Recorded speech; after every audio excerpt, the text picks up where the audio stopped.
Works meeting for August 16th, 2021. It is 7:01 p.m. Brainerd Council Chambers. We have one item on the agenda tonight, and it is a request for a discussion on street light standards policy by our staff, as well as a request for a specific street light being turned on in 14th Avenue, I believe it is, in Northeast. And Paul, I think you have all the info on this one, so let's just start the discussion. Go ahead.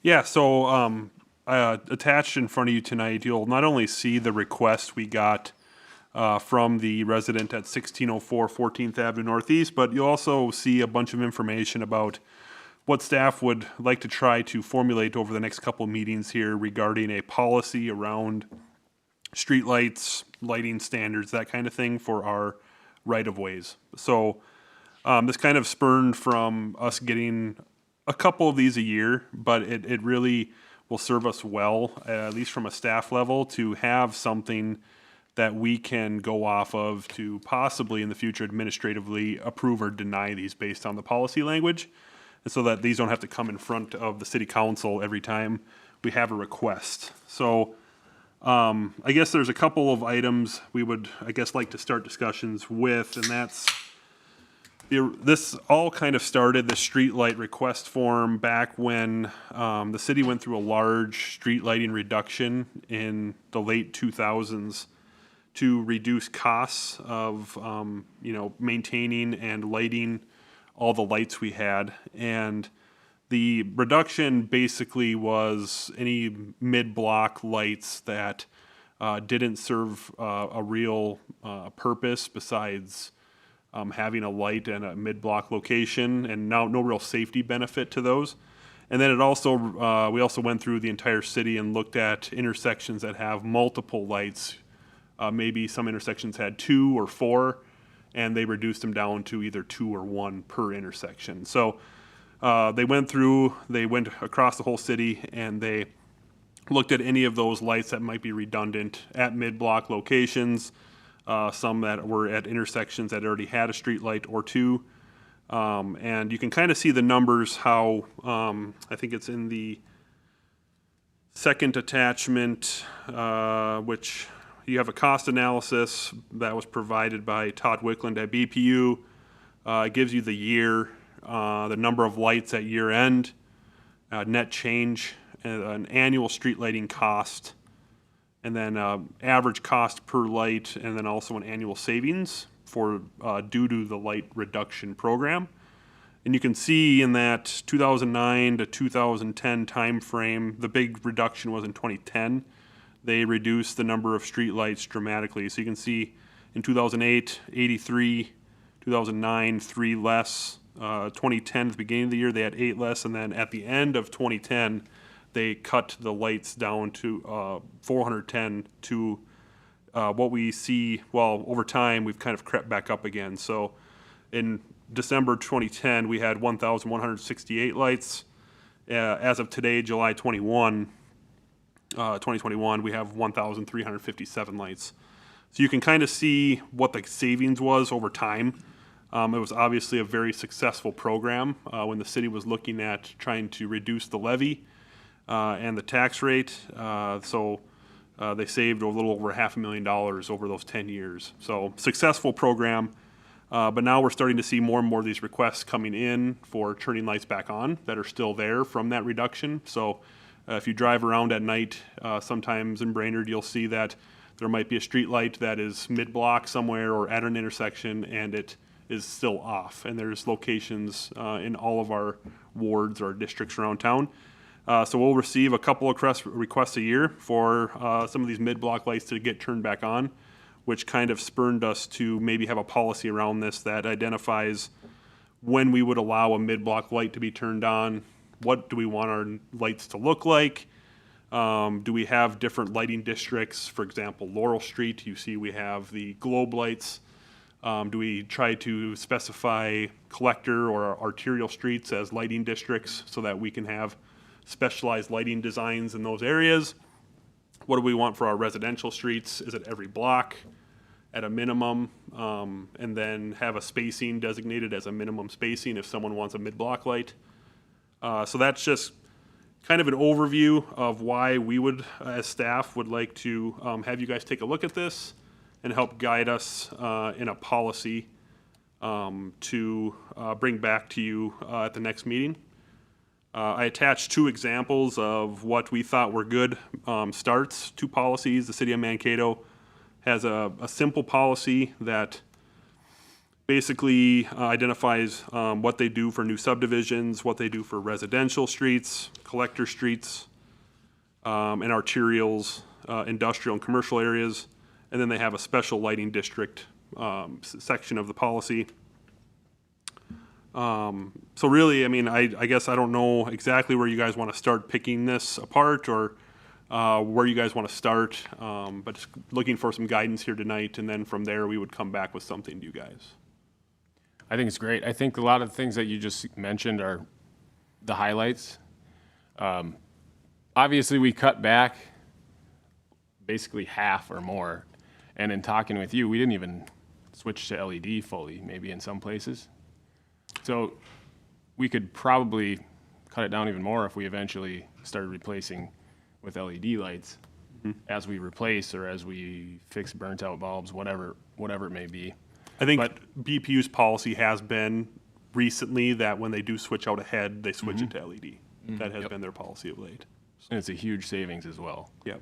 So, yeah, I don't really think you're looking for a motion tonight, or you want a motion? No, I think just kind of general guidance on Yep. what you guys are thinking, if you've had an opportunity to look at the policies, if you like certain sections out of some of them and not maybe certain ones out of the others.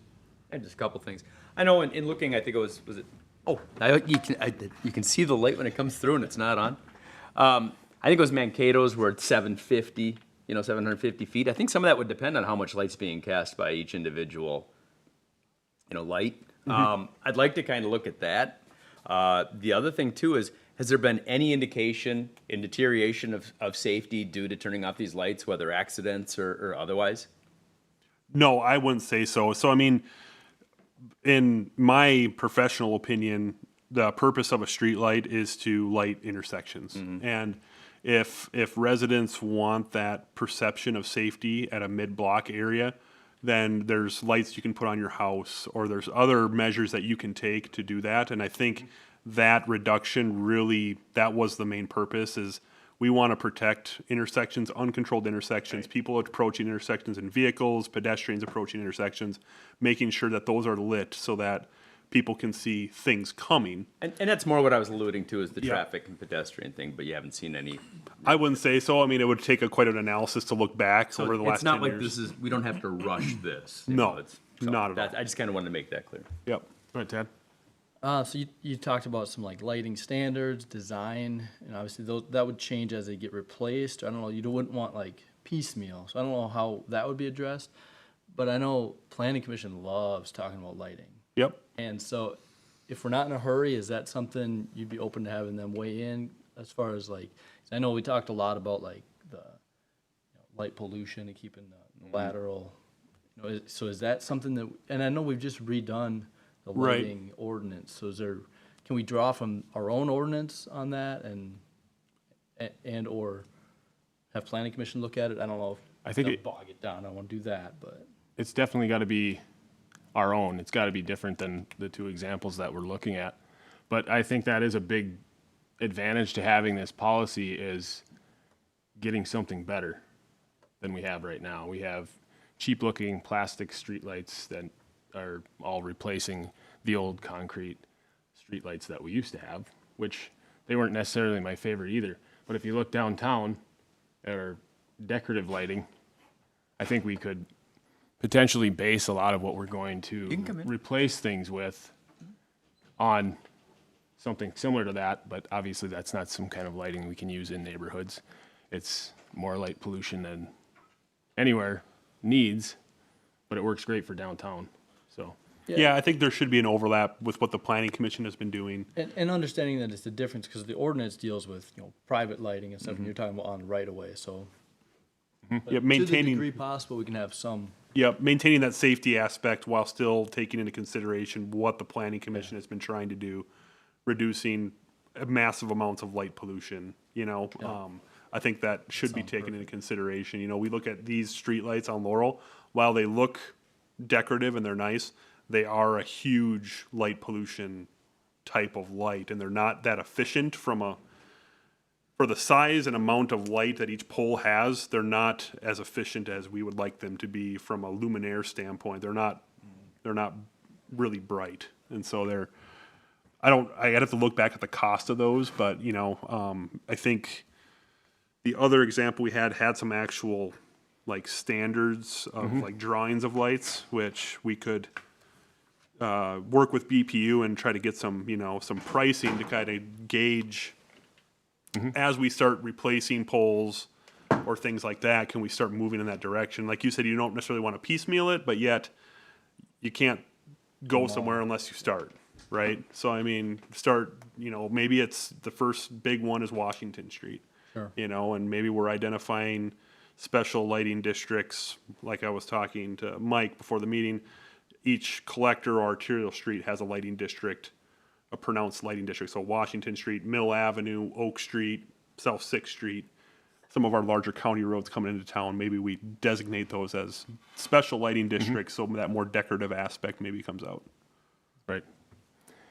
It's a potential to avoid the behemoth gray plastic things that we have on South Sixth Street when we get Washington Street redone in 4 years. So I think you have a good idea of what to do moving forward. I think we have covered a lot of it. I don't know if you guys have more to add. Just to be clear, are we going to have planning and zoning discuss this and come back with a recommendation, or I mean, that was I would kind of prefer to have Paul come up with a policy. I don't know if we want to propose it to planning and zoning or just bring it back here and then talk about proposing it. I'd like to see it first. I'm fine, I'm comfortable with that. And then if Paul we're come up comfortable with it, some- we can. Right. Mr. Chair? Yeah. Have Paul come up with something, we can review it, and then just taking into consideration the existing lighting ordinance. Right. Because we just redid it, so. Yeah, I agree. So, I mean, when we talk about, you know, safety at intersections, my first thought was, as you look at what the existing spacing is of our standard block, our standard block basically from center line of a street to center line of a street is 380 feet. The actual lot width is 300. And so if you look at that, you know, I would say a minimum spacing of lights should be about 400 just to keep it consistent. So if a mid-block light is warranted, it should be at least 400 feet in either direction of another light. And I think that's kind of the minimum standard that I'd like to set, so that if we do have requests that come in that say, we have a street light 200 feet away from another one, then we, you know, deny it basically on the grounds of it's 200 feet from the other light. So I think that's the minimum. If 400 is good with you guys, that's kind of what I was thinking right offhand. I think the lumens do come into play there, and see what the candle rating is basically at the next light. Yeah, you can start there. If you need to change it as you're writing it, go ahead, but just bring it back and we'll go over it, and I think you're in the right direction. Go ahead. Then I would recommend that maybe we hold off on Wayne Campen's request until we have that policy. I agree. Yeah, so I mean, I'll model it after Mankato's. I think that's the one that we're probably closest to. I think the other one was quite long-winded and might kind of hamstring us in the future, to be honest. We want to make sure that the policy isn't so defined that it just hamstrings us into one thing, but yet, you know, so we don't have to come back and loosen it up or, you know, do other things that might prevent us from doing something. So I think the other one was a little bit more, almost too defined to a point. And so I think I'll model it after Mankato's and then come back with something so that we can look at it, digest each section, and just really take a deep dive into it over the next couple of meetings so that we. I like it. So we're going to come out of this meeting with 0 motions. But direct. All right. But What directions. direction? Just so we don't take up a bunch of time during the council meeting, I'll just say that my main concern was whether or not citizens will be able to ask for things at mid-block given extended blocks. So Northeast, great example, people really like streetlights over there. They have a tendency to have elongated blocks. Just want to make sure that we're having that in there. So I like the idea of 380, taking it to the If it would have been in a normal block, we can put it within that block. I think that makes a lot of sense. And getting to, you know, the light pollution and that sort of thing, as long as they're not overly excessive in brightness, streetlights are usually pretty non-evasive in terms of the pollution. I mean, if we start talking about, you know, a lot of the things that the Planning and Zoning Commission would like to do with those, we would be living in darkness, and I do not support that. All right. Is that enough for you, Paul? I think so. Okay. Streetlights are a contentious issue, and it always has been the time I've been here. I always say 50% of people want it bright and 50% want it black. So it's, I lived in a neighborhood before I lived in this neighborhood I'm in now, and it was in town, and everyone loved that we didn't have streetlights, yep, and so did I. right. But I'm not everybody, so. Good? All right, good. Look for a motion to adjourn. Move to adjourn. Second. Motion is second. All in favor? Aye. Aye. We are